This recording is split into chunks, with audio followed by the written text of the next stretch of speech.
안녕하세요. 영광교회 성도 여러분. 저희가 이 시간 온라인 성경대학 네 번째 시간 세계교회서 걷기 시작하도록 하겠습니다.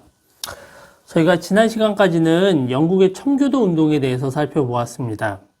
근데 영국에서 청교도 운동이 벌어지고 있을 시기에 유럽 대륙에서는 개신교와 카톨릭 교회 간에 큰 전쟁이 벌어졌습니다. 일명 이것을 30년 전쟁이다라고 불립니다. 1618년부터 1648년까지 유럽 전역에서 여러 나라들이 같이 참전한 국제전쟁이었습니다.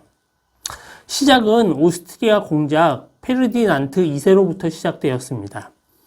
그는 1617년 보헤미아의 왕으로 선출되고 1618년에는 헝가리의 왕이 되고 1619년에는 쪼개진 독일의 왕이 되어서 신성 로마 제국의 황제로도 선출이 되었습니다.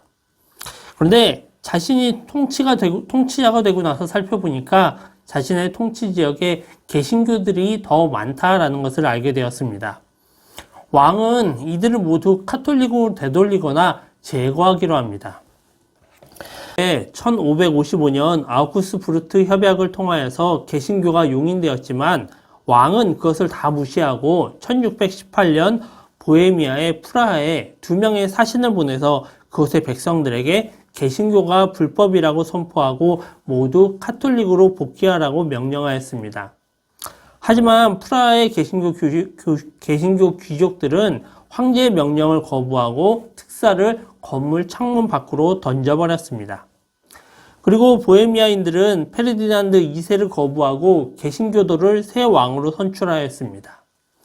이것을 반란이라고 생각한 황제는 즉각 군대를 일으켜 보헤미아로 쳐들어갔고 이 전쟁은 헝가리, 독일, 스웨덴, 네덜란드, 프랑스도 참전하게 되었습니다. 이후 30년간 벌어진 끈질긴 전쟁은 1648년 베스트팔렌 조약으로 끝이 났습니다. 그런데 이 조약에서 각국이 맺은 조약의 내용들을 살펴보면 결론은 하나입니다. 이전 상황으로 돌아가자라는 것이었습니다. 이전에 개신교 지역에서 살던 사람들은 개신교를 그대로 믿고 카톨릭 지역에 살던 사람은 카톨릭으로 그대로 지내자라는 것이었습니다.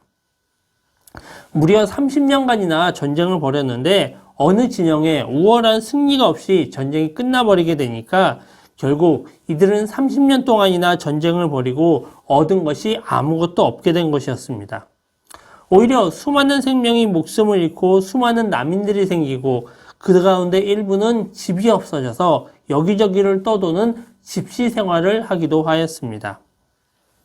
이렇게 의미 없는 종교전쟁을 참화를 겪으면서 사람들은 자신들의 자유와 관용에 대해서 더 깊게 생각을 하게 되었습니다. 그 결과 두 무리의 그룹이 출현하게 되었습니다.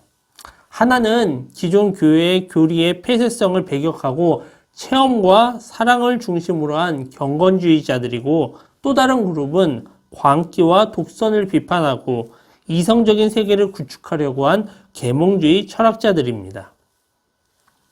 그 가운데 경건주의 운동을 살펴보면 종교개혁은 독일 지역의 루터교회, 네덜란드의 개혁교회를 낳으면서 그 체계와 교리가 안정적으로 정착되고 교회는 정통주의가 자리를 잡게 되었습니다. 그런데 1666년 슈테너는 교회의 도덕적이고 깡마른 설교에 만족하지 못하는 사람들을 모아 자기 집에서 성경 공부를 시작하고 삶을 나누고 기도하였습니다. 이렇게 시작된 교회의 외적 그룹은 교회 안에 작은 교회의 역할을 하였습니다. 그는 교리적 지식이 지나치게 풍부한 것이 은혜 없는 삶을 가져왔다라고 생각하여서 교리보다 그리스도인다운 경건을 강조하였습니다. 이런 소그룹을 경건 모임이라고 불렀습니다. 이들은 그리스도인에게 경건한 엄격한 삶을 요구하였었고 이런 경건주의는 독일 교회에 많은 영향을 끼쳤습니다. 또 이들의 특징은 루터 교회를 떠나지 않고 교회 안에서 경건 운동을 시도한 것이었습니다.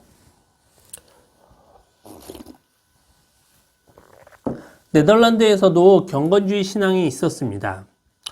스홀링 히위스라는 사람이 대표적인데 그는 내적 기독교라는 책을 통해서 5가지를 부정하였습니다. 첫째는 나는 원하지 않는다. 나는 할 수 없다.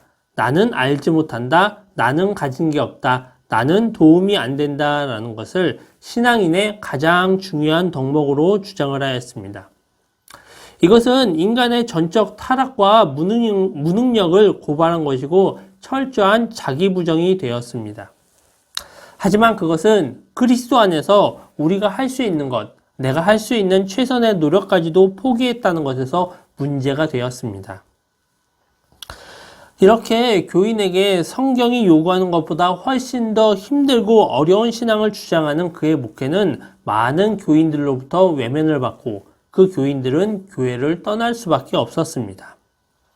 또 이런 경건주의 운동의 대표적인 단체는 바로 모라비안 형제단입니다. 지금은 체코 지역인 보헤미아 지역과 모라비안 지역에서는 처음에 얀 후스가 종교개혁의 신앙을 일으켰었고 그것이 꾸준히 이어져 왔었습니다. 하지만 이 보헤미안 지역이 30년 전쟁의 그 중심이 된 지역이었었고 결국 그 지역은 전쟁의 후유증으로 인해서 초토화가 되었습니다.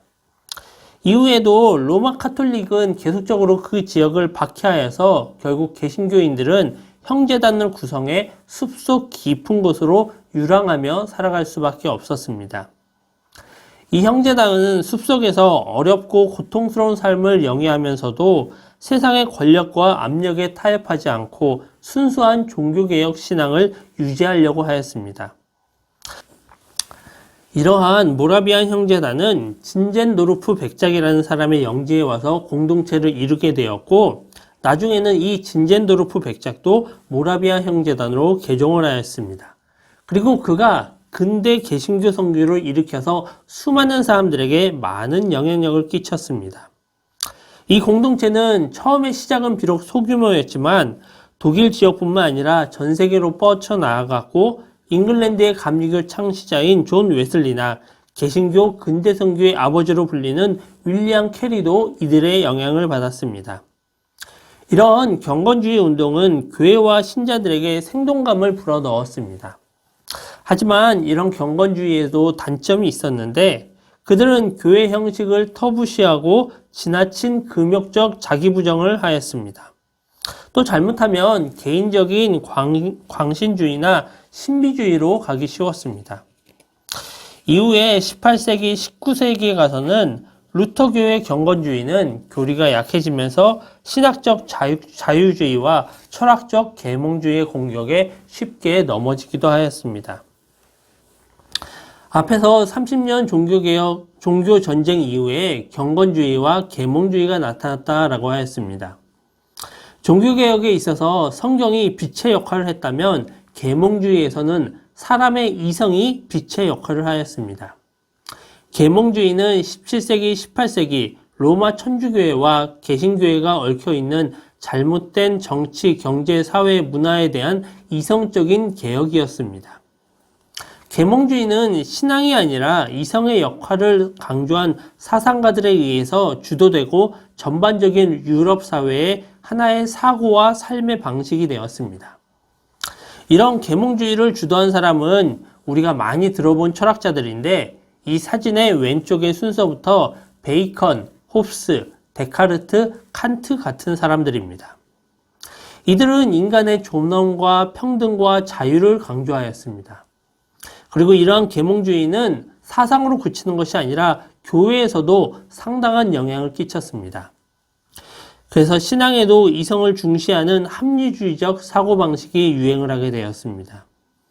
또 이 시기는 30년 종교개혁 후 종교에 대한 실망이 커져가고 또한 태양이 지구 주위를 도는 것이 아니라 지구가 태양 주위를 돈다는 지동설이 지지를 받고 있었고 또한 뉴턴은 만류인력의 법칙을 통해 중력을 발견하기도 하였습니다.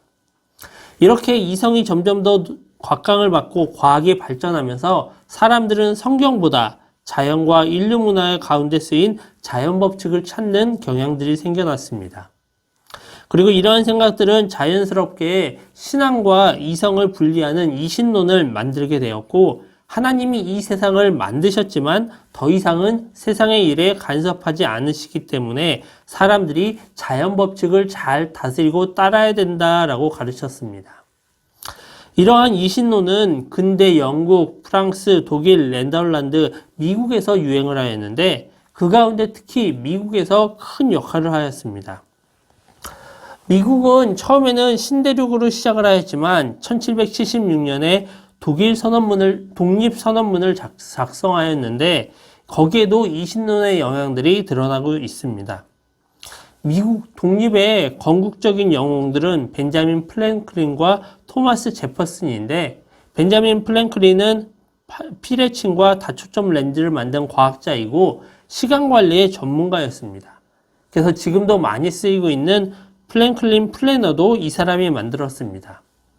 근데 이것은 인간이 자기의 삶을 스스로 관리해야 된다라는 자신의 가치관에서 나온 것이고 기존의 그리스도인들은 하나님이 명령하셨기 때문에 정직하게 살아야 된다라고 생각했는데 프랭클린은 정직은 최선의 방어책이다 라고 해서 이렇게 사는 것이 정직하게 사는 것이 자신에게 인간에게 유익하다라고 주장을 하였습니다.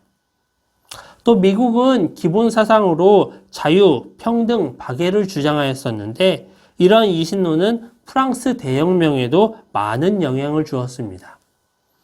프랑스 대혁명은 1789년부터 1799년까지 10년간 이루어졌는데 이것은 기존의 수세기 동안 이어져 온 왕정체제 국가 질서에 대한 도전이었습니다. 그리고 이 프랑스 대혁명은 기독교 교회에도 큰 악영향을 주었습니다. 프랑스 대혁명은 기존의 기독권 세력과 결탁하여서 부패에 동조하였던 로마 천주교에 대항하였었고 혁명 이후에 로마 천주교는 더 이상 특권을 누리거나 주장하지 못하게 되었습니다. 사실 이 대혁명이 있기 전에도 프랑스 내 개신교회는 루이 14세의 낭트 칙령 폐지 이후 심한 박해를 받아왔습니다. 그런데 프랑스 대혁명은 그 전쟁으로 인하여서 더 이상은 왕도 높은 자리를 유지하지 못하고 인간의 이성을 아예 신의 자리에 높여 놓았습니다. 그러고 나서는 기독교 연대인 주후를 폐지하고 10일을 한 주로 하는 공화국 연대를 사용하였습니다. 그리고 7일째 되는 날에는 예배를 금하고 10일째 되는 날 정치와 철학적 주제의 연설을 듣거나 파티와 무도회를 하루를 보내게 하였습니다. 그리고 교회의 청탑에 있던 종들은 내려져서 대포로 만들어지게 되었고 예배는 더 이상 드리지 못하게 되었습니다. 이후에 이렇게 점점 지식인들이 많아지고 인간의 이성을 높일수록 그 사람들은 더 이상 하나님을 믿거나 두려워하지 않았고 인간 자신에 대한 신뢰를 더욱더 높여 나아갔습니다. 하지만 이런 시대에 교회에 활력을 불어넣은 사람들이 있었는데 그 사람은 존 웨슬리와 조지 휘필드였습니다. 존 웨슬리는 옥스퍼드를 졸업하고 목사가 되어 설교를 하며 신성회를 만들어서 거룩한 삶을 살려고 하였습니다. 그는 워낙 엄격한 삶을 살고 규칙을 지켰기에 사람들을 그를 규칙쟁이라고 불렀고 거기에서 메소디스트, 감리교라는 말이 생기게 되었습니다. 장로교회는 장로들이 교회 정치를 하였고 감리교는 교회 감독들이 정치를 하는 특징이 있었습니다. 웨슬리는 장로교와 다르게 예정론을 거부하고 만인 구원설을 주장하였습니다. 이것은 도르트 총회에서 정제받은 아르미니우스의 신학인데 웨슬리는 그 신학을 그대로 따랐습니다. 그러다 보니까 감리교는 장로교와는 다른 신학을 가지게 되었고 결국 이 웨슬리의 신학이 문제가 있다라고 생각한 성공회는 그에게 설교권을 주지 않게 되었습니다. 결국 그는 기존의 교회에서 벗어나 새롭게 감리교를 설립하게 되었습니다. 처음에 웨슬리는 미국의 독립을 반대하였습니다. 그러자 미국은 영국에서 보낸 설교자들을 다 추방하였었고 웨슬리는 1784년에 2명의 목사를 새롭게 파송하였는데 기존의 국교의 목사들은 받아주지 않았기 때문에 새롭게 감리교회 조직을 만들어서 목사를 파견하게 되었습니다. 그리고 이 감리교는 영국과 미국을 중심으로 크게 성장을 하였었고 20세기에 와서는 성결을 강조하는 성결교회, 또한 영적 체험과 은사운동을 강조하는 오순절교회, 순복음교회로 발전하게 되었습니다. 또 한 사람, 교회에 새로운 활력을 불어넣은 사람은 바로 조지 휘필드였습니다. 그는 복음에 대한 열정이 담긴 우렁찬 목소리로 청중들의 감성을 건드리는 부흥사였습니다. 그는 주로 야외에서 많은 설교를 하였고 평생 18,000번이나 설교를 하였다라고 합니다. 그리고 그의 설교를 듣고 복음을 받아들인 사람은 1천만 명이나 되었다라고 합니다. 휘필드는 잉글랜드, 스코틀랜드, 미국의 뉴 잉글랜드를 오가면서 많은 설교를 하였고 교회에 많은 영향력을 주었습니다. 그러면 이제 뉴 잉글랜드, 미국을 중심으로 하나님이 어떻게 역사하셨는지를 살펴보도록 하겠습니다. 제가 앞서 강의에서 메이플라워호가 1620년에 청교도 신앙을 추구하며 신대륙으로 떠났다라고 말씀드렸습니다. 근데 초창기에 이 신대륙에 가서 정착한다라는 것은 굉장히 어려운 일이었습니다. 메이플라워호 이전에 1607년에 신대륙에 최초의 정착촌이 생겼는데 처음에 이 정착촌에 갔던 사람은 144명이었는데 1년 만에 38명만 남고 나머지는 인디언과의 싸움에서 죽음을 당하거나 말라리아와 양식의 부족으로 목숨을 잃기도 하였습니다. 이후에도 이 정착촌을 유지하기 위해서 영국에서 다시 500명의 사람들을 보냈는데 1610년에는 기근과 질병과 농사의 실패로 결국 60명의 주민들만 남게 되었습니다. 이 소식이 영국에 전해지면서 영국인들은 신대륙에 대한 환상보다는 공포를 가지게 되었습니다. 그곳에 가서 살기가 너무나도 어렵게 된 것을 알게 된 것입니다. 하지만 이런 상황 가운데서도 청교도들은 신앙의 자유를 찾아 신대륙으로 가게 됩니다. 사실 이들도 신대륙에 도착하고 처음 1년간은 큰 어려움과 위기를 겪었다라고 합니다. 그 당시에 쓴 브래드포드의 일기를 보면 이렇게 나와 있습니다. 100명 중 1월과 2월에 많이 세상을 떠나고 이제는 50명밖에 남지 않았다.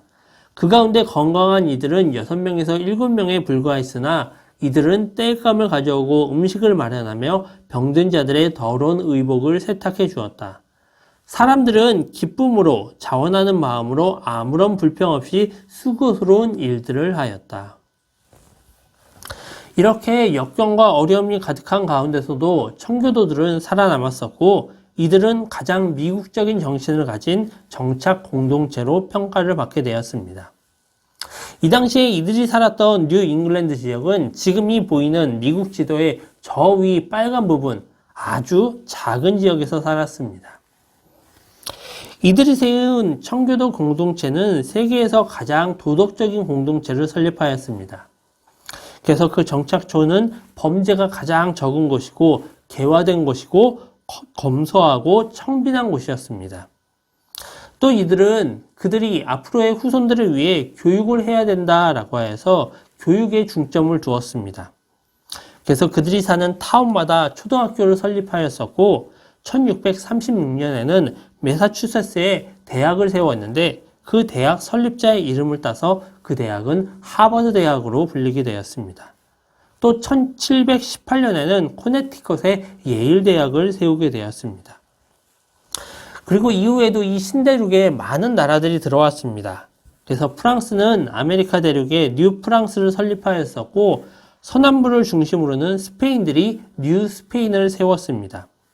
또 네덜란드인들은 지금 뉴욕 지역인 맨하튼 섬에 뉴 암스테르담을 세웠습니다. 이렇게 미국은 점점 그 땅을 넓혀가고 있었고 나중에는 13개의 주가 세워지게 되었습니다. 그런데 막상 시간이 지나면서 이 13개 주들은 옛 세대의 신앙을 간직한 그 후손들이 점점 더 적어지게 되었고 오히려 경제적 이익을 누리는 이주자들이 많아지면서 설립 초기에 기독교 이념이 크게 약화되었습니다. 그런데 이런 상황 가운데서 1730년대부터 한 세대 동안 미국의 기독교 신앙을 다시 일으키는 1차 대각서 운동이 일어나게 됩니다. 이 운동을 주도한 사람은 조나단 에드워즈와 조지 휘필드였습니다. 미국 최고의 영적 혁명가로 불리는 조나단 에드워즈는 체계적인 정적 설교로 회중들을 움직였습니다. 반면에 휘필드는 격정적인 동적 메시지로 회중들을 변화시켰습니다. 이 둘은 이렇게 성향이 전혀 달랐지만 이들은 강력한 영성을 바탕으로 해서 인간이 구원을 받기 위해서는 회심하고 변화된 삶을 살아야 된다라고 강조하였습니다. 또한 이것은 마음의 변화뿐만 아니라 구체적인 생활의 열매가 있어야 된다라고 강조하였습니다. 단순히 교회에 출석하기만 하는 것이 아니라 구별된 삶을 살아야 된다라는 것이었습니다. 이런 1차 대각성 운동은 그 가운데서 감정적인 부흥에 대한 논란을 일으키며 교회가 분열되기도 하였지만 이 대각성 운동으로 인하여서 이주민들은 기독교적인 이상을 회복하고 자신들을 이제는 유럽이 간섭할 수 없는 약속된 땅에 살아가는 사람들이라는 인식을 가지게 되었습니다. 또 여러 나라에서 온 사람들이 하나가 되는 공동체성도 가지게 되었습니다. 그리고 이 1차 대각성 운동 이후에 많은 교육기관들이 설립되면서 미국 발전에 중추적인 역할들을 하였습니다. 이 당시엔 그래도 뉴 잉글랜드를 포함한 13개 주는 영국의 소유였습니다. 그래서 이 주들은 정치, 경제, 사회, 문화, 군사적인 영역에서 영국의 통치와 보호를 받고 있었습니다. 그러다 뉴 아메리카의 주도권을 놓고 영국과 프랑스가 전쟁을 하였었고 영국이 승리를 하지만 새로운 영토에 기존에 있던 북미 이주인들이 이주하는 것을 금하였습니다. 또 전쟁으로 인한 경제적 손실이 막강했는데 그것을 메우기 위해서 북미 지역에 과도한 조세 정책을 실행하게 됩니다. 결국 북미에 사는 사람들은 이렇게 경제적인 수탈을 받고 억압을 받으면서 점점 영국에 대한 분노를 사게 되었었고 1770년 보스턴의 시민들은 거기에 대해서 항의하는 시위를 하다가 5명이 총격으로 사망하는 일도 벌어지게 되었습니다. 그러다 1773년 영국 동인도 회사의 배에 실려 있던 엄청난 양의 차를 바다에 버리는 보스턴 티파티 사건이 벌어지게 됩니다. 이것을 해결하기 위해서 첫 번째 대륙회의가 벌어지지만 아무런 소득을 얻지 못하였었고 두 번째 대륙회의에서는 아예 북미 이주민들이 대륙군이라는 군대를 창설하고 조지 워싱턴을 총사령관으로 내세웠습니다. 이것은 이제 새로운 대륙, 미국이 자유와 독립을 외치며 더 이상 영국의 식민지가 아님을 선포한 것입니다. 미국은 기본적으로 영국과는 다르게 군주제와 귀족 정치를 반대하였고 모든 인간이 평등하게 창조되었음을 주장하였습니다. 이때 토마스 제퍼슨이 미국 독립선언서를 작성하고 독립전쟁을 하게 되었습니다. 이 전쟁은 13개 주 식민지 연합군의 승리로 끝났고 결국 1783년 파리 조약으로 미국은 독립을 하게 되었습니다. 근데 이때 나온 선언서의 마지막에는 이런 문장이 들어갔다라고 합니다. 지극히 거룩한 삼위일체 하나님의 이름으로 미국의 독립을 승인한다 였습니다. 그리고 1789년 조지 워싱턴 장군이 미국의 초대 대통령이 되었습니다. 이 당시 그 나라의 기초를 세웠던 사람들은 대부분 독실한 신자였었고 이들은 기독교 내에서도 청교도, 회중교회, 성공회, 퀘이커, 침례교회 등 여러 종파들이 한 종파가 미국의 국교가 되는 것을 원치 않았습니다. 그래서 그들은 헌법 가운데 신앙의 자유라는 것을 명시하였습니다. 하지만 이것은 기독교 내에 여러 종파에 대한 자유를 이야기한 것이었는데 시간이 지남에 따라 전체 종교에 대한 자유로 개념이 바뀌게 되었습니다. 그리고 이후에 미국은 점점 서부로 더욱더 확장을 해 나아갔습니다. 1803년에는 프랑스 나폴레옹으로부터 거대한 루이지아나 땅을 사들였고 스페인, 멕시코와 전쟁을 벌여서 남부 캘리포니아와 텍사스를 싼값에 매입하였습니다. 이후에 캘리포니아에 금광이 발견되면서 그 당시 미국에는 서부로 가라라는 유행어가 나오기도 하였습니다. 이후에 1800년대 초반에는 미국에서 두 번째 대각성 운동이 일어납니다. 이것은 많은 이민자들과 개척민들이 무신론과 무절제의 삶을 뉘우치고 다시 신앙을 받아들이는 사회적인 변화로 이어지게 되었습니다. 첫 번째 대각성은 조나단 에드워즈와 휘필드라는 신앙의 위인들에 의해 주도되었지만 2차 대각성 운동은 다양한 인물들에 의해 주도된 대중적인 운동이었습니다.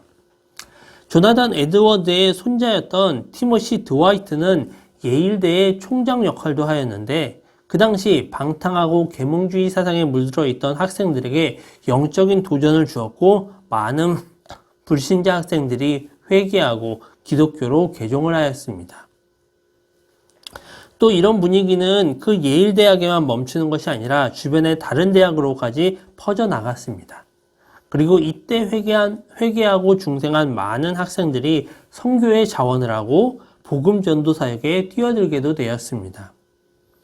또 남부 켄터키의 케인리지 장로교회 목사 바턴스턴은 자기 교회뿐만 아니라 다른 교회 교인들도 불러 모아 넓은 초원 위에서 집회를 열었고 성례도 행하였습니다. 나중에는 여기에 침례교, 감리교, 장로교 목사들도 연합하였고 처음에 수백 명이 모이는 집회에서 2만 5천 명이 모이는 큰 모임으로까지 발전을 하게 되었습니다.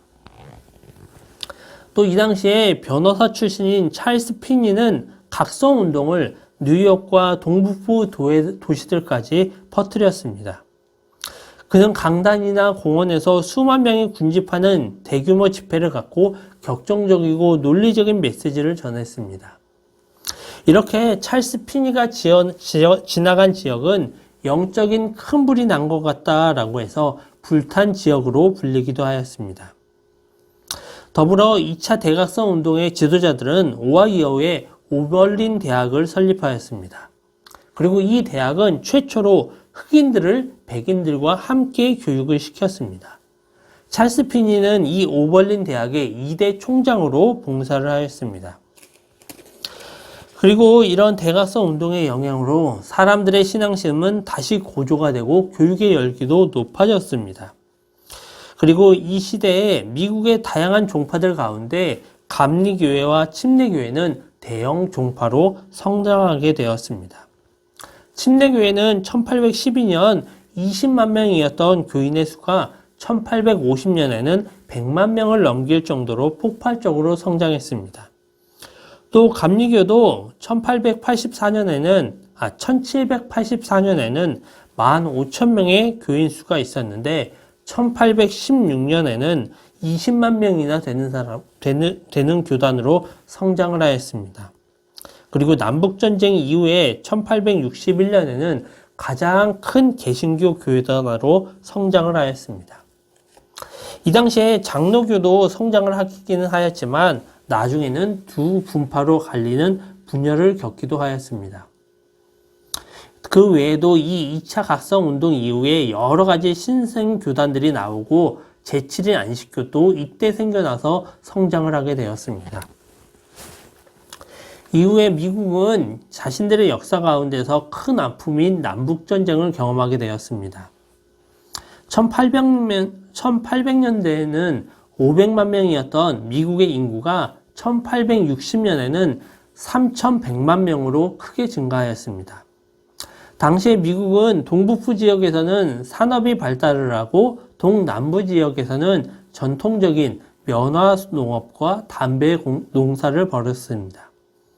이렇게 북부와 남부의 산업이 다르다 보니 그들 간의 이해관계도 다를 수밖에 없었습니다.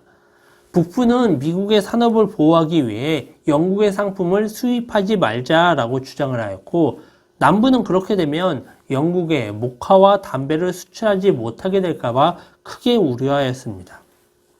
또 당시에 미국의 노예들은 농사를 지으면서 많은 일손이 필요한 남부 지역에 몰려 있었습니다. 이들 노예들은 대부분 아프리카에서 왔었습니다. 1619년에 독일 범선이 흑인 20명을 노예로 판 이후에 남미에는 무려 1000만 명이 넘는 흑인 노예들이 수송되었다라고 합니다. 그리고 그 수송 과정 가운데 항해 중에 사망한 흑인도 200만 명이 넘었다라고 합니다. 그래서 1800년대에는 노예를 포함한 흑인의 수가 미국 대륙 내에 400만 명에 이르렀다라고 합니다. 당시에 미국은 각 주마다 법이 달라서 노예에 대해서 서로 다른 입장들을 가지고 있었습니다. 그리고 이 노예 제도의 찬반을 놓고도 미국 교회 내에서도 크게 대립하여서 거의 모든 교단들이 남과 북으로 서로 다른 생각을 가지게 되었습니다. 이 당시 1849년 미국의 노예제도를 금지한 주가 15개였었고 노예제를 합법이라고 주장하는 주도 15개였었습니다. 정확히 반반이었었죠.